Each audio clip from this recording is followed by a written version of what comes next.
ঈদের দীর্ঘ ছুটি শেষে রাজধানীতে ফিরছে মানুষ।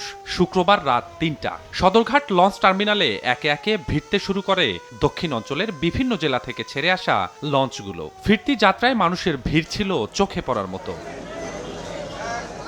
কেউ পরিবারের হাত ধরে, কেউ বা কাঁধে ও মাথায় ব্যাগ আর চোখে ক্লান্তির ছাপ নিয়ে পা রাখছে সদরঘাটে। ফিরতি পথে স্বস্তি থাকলেও ছিল ভোগান্তির চিত্র।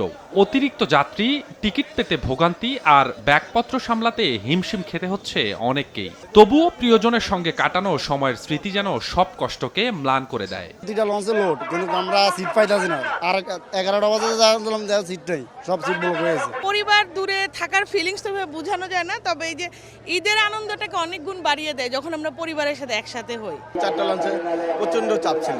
সুস্থ মতো আবার ফিরে আসতে পারছি কর্মস্থলে, এই জন্যে খুব আনন্দ লাগছে শত কষ্টের মাঝে। 200-র বেশি সার্ভিস ও ফিচারে লেনদেনের সব বিকাশ অ্যাপে সম্ভব।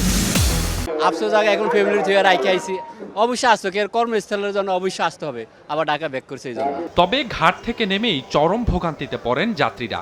ঘন্টার পর ঘন্টা বসে থাকতে হয় যাত্রীদের। অভিযোগ, নির্দিষ্ট গন্তব্যে পৌঁছে দিতে 3 গুণ বেশি ভাড়া চান সিএনজি চালকরা। আমি গাজীপুর রাস্তা যাবো, সিএনজি ভাড়া অন্যান্য সময় 1000 টাকা ভাড়া, এখন 2000 টাকা 2500 টাকা নিচে যায় না সিএনজি। কোনো সিএনজি যেতে যাচ্ছে না, আর যারা যাবে বলতেছে কিন্তু ভাড়া চাচ্ছে 5 গুণ 6 গুণ বেশি।